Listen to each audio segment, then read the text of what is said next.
করে ফেলেন।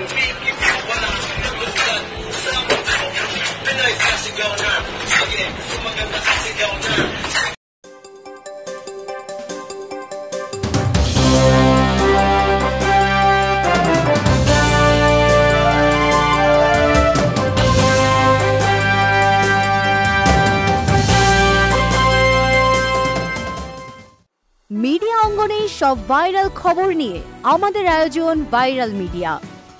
এক্সট্রা মজা স্টুডিওর এই আয়োজনে আপনারা জানতে পারবেন গরম গরম সব গসিপ। ভাইরাল মিডিয়ার চতুর্থ পর্বে আপনারা জানতে পারবেন কেন আবারও আলোচনায় এলেন তানজিন তিশা। আলোচিত সমালোচিত অভিনেত্রী তানজিন তিশা প্রায় সব সময় নতুন নতুন গসিপ নিয়ে হাজির হন তিনি। নেটিজেনদের আলোচনার শীর্ষে থাকেন এই অভিনেত্রী, তবে কাজের জন্য নয়। এই অভিনেত্রী আলোচিত হন ব্যক্তিগত জীবন নিয়ে। গত বছর বেশ কিছু বিষয় নিয়ে সমালোচিত হন এই তানজিন তিশা।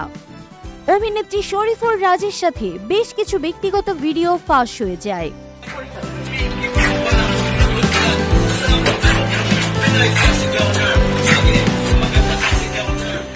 সেই রেশ না কাটতে আত্মহত্যার চেষ্টা করে আবারও আলোচনায় আসেন তিশা। তখন গুঞ্জন ওঠে অভিনেতা মুশফিক আর ফারহানের সাথে বিচ্ছেদের জেরে আত্মহত্যার চেষ্টা করেন এই অভিনেত্রী।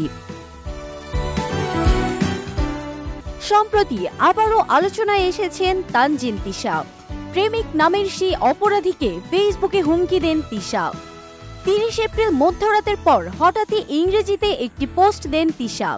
পোস্টে তিনি লেখেন, আমি চাইলে আমাদের ইন্ডাস্ট্রির একজন অপরাধীর গল্প শেয়ার করতে পারি। আমার সেই সাহস এবং প্রমাণ আছে। মনে রেখো, তোমার খারাপ কাজগুলো সবার সামনে না এনে আমি তোমাকে রক্ষা করেছি। বিখ্যাত অভিনেতা হওয়ার আগে একজন ভালো মানুষ ও বিশ্বস্ত মানুষ হওয়া খুব প্রয়োজন। যদিও কিছুক্ষণ পরেই ডিলিট করে দেন সেই পোস্ট।